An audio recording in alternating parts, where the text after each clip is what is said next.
Hey, what's going on YouTube? For the few people that maybe will actually watch this video someday. My name is Mitch. I farm here in the state of Washington, at the eastern part, Eastern Washington State.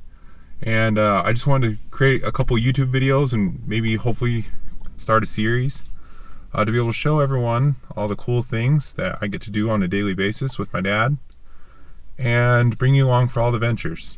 So with that, we'll jump into it. So I think I picked the most winter day we've had this spring. Today is, what day is today? April 11th. So we kind of have like a blizzard going on here, but that's just kind of part of, I guess, living in Eastern Washington, or really anywhere northern United States. One of the things I've been working on here recently is this Great Plains 5000 series drill. It's a big drill, and it's a big upgrade from what we were farming with. We used to pull a set of John Deere style drill. They're kind of a 400 series style drill, and this drill is you're looking at is a Great Plains drill, and it's got 6-inch space, and hopefully it'll cover quite a few acres.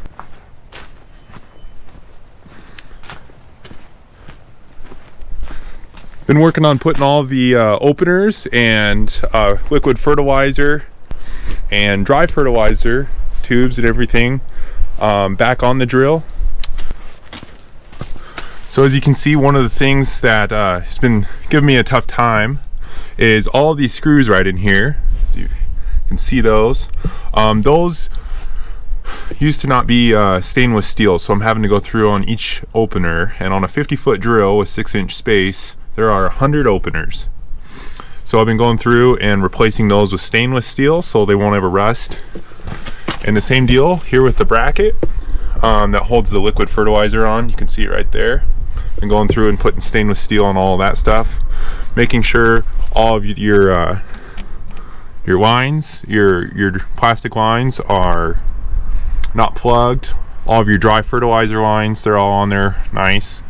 And then all of the bolts that hold your press wheels and all that kind of stuff, been making sure all of those have never seized, so I won't hopefully have any issues.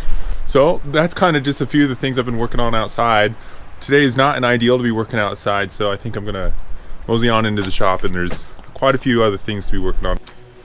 So one of the things that we've been working on, my dad and I, is you can see behind me this. It's a versatile 875 tractor. I don't know the exact year. I should know that. I should ask my dad. But here's a couple of the things we've been working on with it. So these steering cylinders down here, those had bad seals, and so I was gone this weekend, but my dad, I guess I was just looking over the things. It looks like he decided to work, and so he went through and put all new cylinder seals inside there so they don't leak. I'm not sure what that little, I'm gonna hope that little puddle down there is just from putting the lines on. We'll see. So he did that on both sides, and I was gonna change the oil, but again, he's all squared away. It looks like he just got it all done. So anytime you change oil, for any of you guys that hopefully, like I said, hopefully watch this video that are not super familiar with changing oil on big equipment, you always have some sort of spill or something like that. I think it's darn near impossible to change oil without spilling it a little bit. And with the price of oil these days, that stuff's like gold. But yeah, so this is the steering cylinder on the other side. And so these lines down here, oil would go in one side and press the ram that's inside there one direction, and then on the other side it would actually suck the ram in, so that would allow the tractor to turn left or right. One of the things I was just thinking about that I need to do to this tractor is getting up here on the hood, is paint the hood. It's hard to climb up here. So this tractor sits out in the sun quite a bit, and over time, it's pretty old, it's a lot older than I am. it has faded the hood. And so it'll just be a temporary fix, kinda, but it'll help the hood and the paint that's still there kind of remain. So I think I'll get everything all prepped so we can get started painting this hood, and I'll set a camera up so you guys can watch me do it.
Man, it is snowy, which I guess is a good thing. We need the moisture. We had a terrible drought last year, and so I shouldn't really be cussing the snow. It's just cold. But picked up this ladder, which is actually meant for, I guess, to use on a boat or a truck or anything like that. But I'm going to adapt it. So on this Great Plains drill, 50 feet, the only way to get up on it, up onto this walkway right here, is these little steps here at the end. And when you're trying to load the boxes up here with seed, you have a truck that would be parked parallel here to the back of the drill. And I honestly just don't want to walk all the way down to the end of the drill each time I need to get up on the drill. So I picked up this ladder here, and we're going to try and makeshift something here to utilize these hooks that would normally hook onto the bed rail. And we're kind of going to make our own bed rail type system here on these walkways. That way I can just pick up this aluminum ladder and carry it with us each time we need to move to one of the 3 sections of the drill. It'll make sense as I kind of get along in the project. I'll update you guys. So.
Alright, give you guys an update on this ladder build. So this is what I've kind of come up with. I've hemmed and hawed over a few different ideas. I think I'm going to attach this C channel here, if you can kind of envision. So there'll be two of these angle irons that will be bolted to the back of the step. And then this C-channel, I'll cut it and weld one over here, and then that will be an area for these little hooks to hang. And then as we're filling the drill, we'll be able to pick that ladder up, like I said earlier, and move it to the next section, which will have another set of angle iron with the C-channel welded to them. So, all right, so we got the brackets all made here, all fabbed up, and now we're ready to start drilling some holes. Then they should be ready for paint. Gotta have them look pretty, you know.